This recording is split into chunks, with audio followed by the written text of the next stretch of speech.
Hello दोस्तों, welcome back to this channel English web academy. तो जैसा कि आप थंबनेल देख रहे होंगे कि इसमें हम लास्ट 15 डेज स्ट्रेटेजी के बारे में बात करेंगे।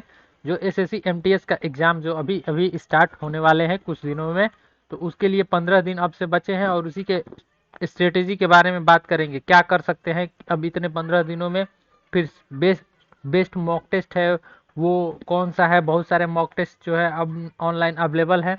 तो सबसे पहले जानते हैं कि एसएससी एमटीएस क्या है, इसका एग्जाम कब से होने वाला है। फिर इसके बारे में डिस्कस करेंगे कि लास्ट के 15 दिन में हर एक सब्जेक्ट वाइज हम क्या क्या कर सकते हैं ताकि हमारा मार्क्स जो है 90 प्लस आ जाए। आप सभी जानते हैं कि इससे नीचे तो इससे आज का पिछले बार के जो मेरिट लिस्ट बना था वो इस 82.5 या फिर 83.5 के आसपास में बना था। तो उस हिसाब से आपको कैसे भी 85 के अप्रोक्स में नंबर लाने होंगे। तो बात करते हैं कि इसका एग्जाम डेट कब से स्टार्ट है। तो जैसा कि आप जानते हैं कि नोटिफिकेशन के अनुसार इसका जो एग्जाम है वो 5 अक्टूबर से स्टार्ट है और यह चलेगा आपको 20 अक्टूबर तक। और इसमें जो बीच में दशहरा भी है उसको लेके बीच में कुछ एग्जाम्स जो हैं वो ऑफ रहेंगे, कुछ डेट पे एग्जाम्स ऑफ रहेंगे। तो ये तो मैं प्रिपरेशन स्ट्रेटेजी बता रहा हूँ। तो इससे पहले यदि आप हमारे इस चैनल इंग्लिश वेब एकेडमी पे न्यू है तो चैनल को जरूर सब्सक्राइब कर ले। लेटेस्ट अपडेट पाने के लिए बेल आइकन को भी जरूर दबा लीजिएगा, वहां पे आपको बहुत सारा इस चैनल पे कंटेंट मिलता है। तो बात करते हैं इसमें हम कि क्या कर सकते हैं। ये जो 4 सब्जेक्ट है जिसमें कि एक मैं इंग्लिश जो पढ़ाता हूँ, इंग्लिश के बहुत सारे वीडियोज अवेलेबल है। Previous year vocabulary, idioms and phrases, synonyms, antonyms, ये सब आप जाके मेरे चैनल पे हर एक एसएससी, सीजीएल, सीएचएसएल, स्टेनो और एमटीएस के प्रीवियस ईयर जो मैंने अवेलेबल करा दिया है इस चैनल पे है, जाके आप देख सकते हैं और उसका पीडीएफ भी डाउनलोड कर सकते हैं। सबसे पहले बात करते हैं मैथ के लिए। जो मैथ मैथ में तो जनरली अब 15 दिनों में कोई सिलेबस कवर नहीं कर सकता है, लेकिन जिन लोगों ने मैथ का टोटल चैप्टर वो कंप्लीट कर लिया है एक बार प्रैक्टिस, वो अब अंत के समय में क्या कर सकते हैं, कम से कम प्रीवियस ईयर जितने सारे क्वेश्चन हैं एसएससी एमटीएस लेवल के, या फिर आप चाहे तो सीएचएसएल और सीजीएल के भी जो मैथ के क्वेश्चन है सॉल्व कर सकते हैं। ये आपके लिए बेनिफिशियल साबित होगा। लेकिन जो मोस्टली इसका लेवल थोड़ा डाउन रहता है सीजीएल सीएचएसएल से, आप जानते हैं मैथ का। तो प्रीवियस ईयर जो जितने सारे क्वेश्चंस हैं प्रीवियस ईयर यानी कि 2017 और 2019 में जिन 2019 एसएससी एमटीएस का पेपर हुआ, इन 2 सालों का पेपर उठा के लास्ट के 15 दिनों में आपने बहुत सारा कुछ तो किया होगा, उन क्वेश्चंस को एक बार फिर से सॉल्व करने की कोशिश करें और विद इन द टाइम माने कि सॉल्व करें, ताकि जिससे आपकी आपकी पकड़ मजबूत हो जाए और क्वेश्चन का ट्रेंड आपको पता चल जाए। क्योंकि जो अब टीसीएस एग्जाम लेता है आप सभी जानते हैं इसका ट्रेंड कोई पकड़ नहीं पाता है, प्रीवियस ईयर क्वेश्चन ही से पकड़ पाते हैं। उसके बाद बात करते हैं इंग्लिश सेक्शन के लिए। तो इंग्लिश में आपको सबसे मेन जो चीज़ देखना है वो वोकैब देखना है। तो वोकैब का आप पीडीएफ जो है 2019, 2017 और एसएससी एमटीएस ही नहीं बल्कि सीजीएल के लिए, सीएचएसएल और सी स्टेनो का जितने सारे प्रीवियस ईयर पेपर हुए हैं यानी कि 2018, 19 और 20 में, उनका सारा जो मैंने पीडीएफ है वो कंपाइल करा के, यानी कंपाइल नहीं है अलग अलग है, जिसमें कि आपको एंटोनिम्स, साइनोनिम्स, वन वर्ड, ये सब आपको मिल जाएगा। आप हमारे टेलीग्राम चैनल को ज्वाइन कर ले, लिंक डिस्क्रिप्शन बॉक्स में, एडिटोरियल वोकैब्स 1, वहाँ पे आपको प्रीवियस ईयर वोकैब मिल जाएंगे। और मैं गारंटी के साथ 110% गारंटी के साथ कह रहा हूँ कि ये प्रीवियस ईयर वोकैब में से ही क्वेश्चन जो वर्ड मीनिंग पूछा जाएगा आपका साइनो और एंटो, इससे बाहर का तो इससे इसमें वोकैब नहीं पूछा जाएगा। तो ये श्योर है कि इससे बाहर नहीं पूछा जाएगा, तो आप प्रीवियस ईयर वोकैब कर लें। उसके बाद बचा ग्रामर का सेक्शन। तो ग्रामर के लिए आपको कम से कम समय देना होता होगा, तो बहुत सारे लोगों ने प्रैक्टिस किया होगा। तो जो नहीं पढ़ा है उनके लिए तो मैं कुछ नहीं कह सकता हूँ, लेकिन जिन्होंने पढ़ा है वो जाके मॉक टेस्ट लगाएं।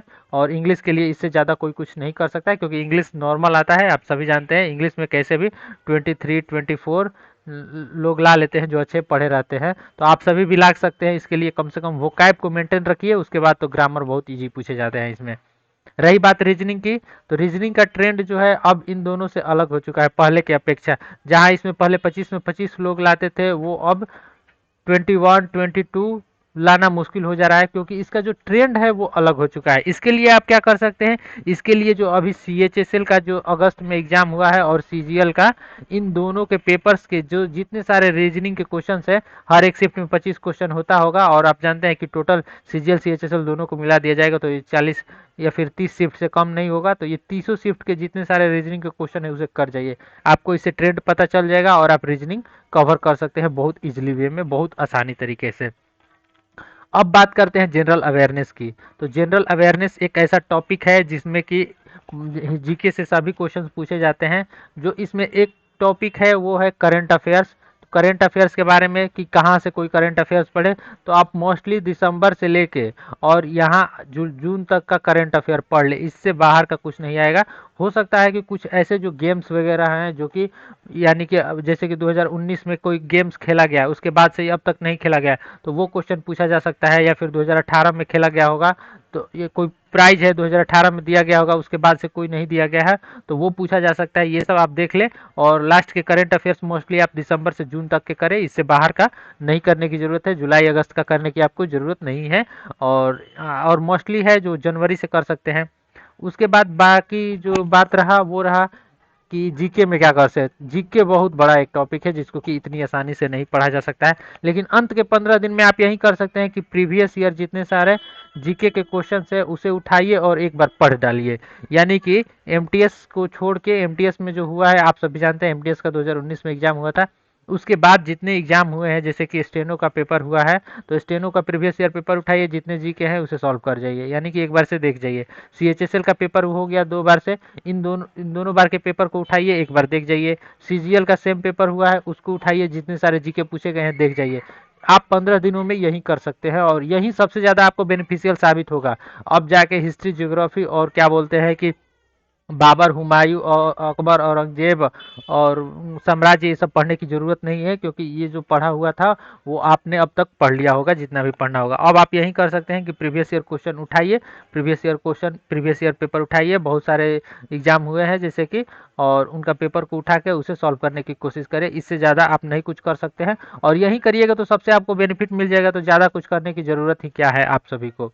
तो ये जो हमने सब्जेक्ट वाइज इसके बारे में डिस्कशन किया। अब जो एक मेन चीज़ है कि बेस्ट मॉक टेस्ट कौन सा है, जिसके बारे में बहुत सारे लोग क्वेश्चन पूछते हैं। तो एक टेक्स्ट बुक है जो सबसे ज़्यादा ट्रेंड में है, एक ग्रेडअप था जिसका कि नाम अब एग्जाम प्रेप हो गया है, जिसे बायजू ने खरीद लिया है। आप सभी जानते हैं बायजू के साथ कोलाबोरेट कर लिया है। तो उससे हमको क्या फ़र्क पड़ने वाला है, हमें तो अपने पढ़ाई से मतलब है, हमें मॉक टेस्ट करना है। यदि आप टेक्स्ट बुक का मॉक टेस्ट उठा के सॉल्व करना शुरू करेंगे, और इसमें जो मॉक टेस्ट है, एक जो पहले तो प्रीवियस ईयर क्वेश्चन सारे कर जाइए, प्रीवियस ईयर पेपर जो है जितने सारे कर जाइए, ये मोस्टली नेसेसरी है, सबसे ज़्यादा नेसेसरी है प्रीवियस ईयर। उसके बाद रहा मॉक टेस्ट का, तो मॉक टेस्ट यानी प्रीवियस ईयर करिए, जिसमें प्रीवियस ईयर 2021 के जितने सारे मॉक टेस्ट दिए गए हैं, लगभग 15 या फिर 20 जो भी दिया गया है उसे करें।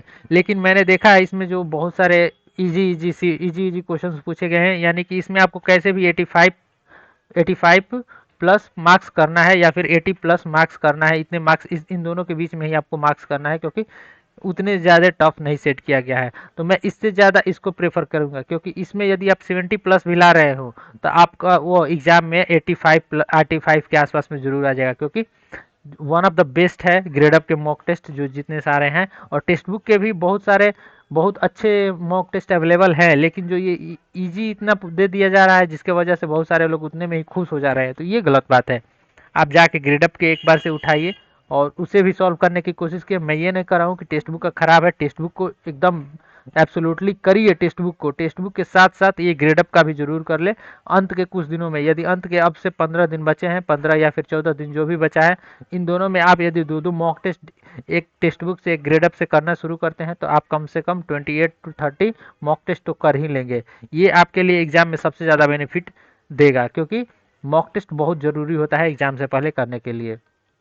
तो ये रहा आप आज का बेस्ट, यानी कि 15 दिनों के प्रिपरेशन स्ट्रेटेजी। तो इसे आप देख सकते हैं और इसे जरूर फॉलो करने की कोशिश करिएगा। और रही बात की पीडीएफ आप कहाँ से डाउनलोड करेंगे, तो मैंने जो जितने सारे पीडीएफ अवेलेबल कराए, जैसे इस फॉर्मेट में बहुत सारे पीडीएफ है, ये दो ही नहीं जो आपको दिख रहा है, जैसे कि idioms and phrases asked in SSC MTS 2019। तो 2019 में ही पूछे गए जितने सारे इडियम्स एंड फ्रेजेस है, यहाँ पे आपको लगभग 15 दिख रहा है, लेकिन इस पीडीएफ में टोटल 76 अवेलेबल है, यानी कि 2019 में टोटल 76 फ्रेजेस पूछे गए थे। ठीक उसी प्रकार से इसमें कॉमन एरर जो पूछे गए थे लगभग 76 के आसपास में, 75 के आसपास में, वो भी इसमें अवेलेबल है। उसके बाद जो बचा साइनोनिम्स, तो इस प्रकार से ये सिर्फ एसएससी एमटीएस के लिए नहीं है। मैंने जो अपने टेलीग्राम चैनल पे एसएससी के सभी फॉर्मेट के लिए, यानी कि सीजीएल, सीएचएसएल और सीपीओ, स्टेनो, एमटीएस, सभी का जो मैंने प्रीवियस ईयर वोकैबुलरी अलग अलग करके, यानी कि एंटोनिम्स, वन वर्ड सब्स्टिट्यूशंस कर करके अवेलेबल करा दिया है। अब कहाँ से उसे डाउनलोड करेंगे, तो मेरा जो टेलीग्राम चैनल है @editorial vocabs 1, जाके इसे सर्च करिए आप टेलीग्राम चैनल पे, या फिर लिंक डिस्क्रिप्शन बॉक्स में है, आप सर्च भी कर सकते हैं। और वहाँ ईवी का एक लोगो आएगा इस प्रकार से, उसे आप जाके ज्वाइन कर लीजिएगा। उसमें बहुत सारे पीडीएफ है, उसे पढ़िए। अंत के दिनों में ये बहुत ज़्यादा आपको बेनिफिट देने वाला है। तो यही इस वीडियो में बताना था। और आपको ये वीडियो अच्छा लगता है तो हमारे चैनल को जरूर सब्सक्राइब कर ले, और वीडियो को लाइक करें, दोस्तों के पास शेयर करें, टेलीग्राम चैनल भी ज्वाइन कर ले। आपको यदि अच्छा लगता है तो जरूर करें, ताकि आपको यहाँ पे लेटेस्ट अपडेट मिल जाया करेगी। तो यही था इस वीडियो में, तो फिर मिलते हैं नेक्स्ट वीडियो में। तब तक के लिए थैंक यू, तब तक के लिए धन्यवाद।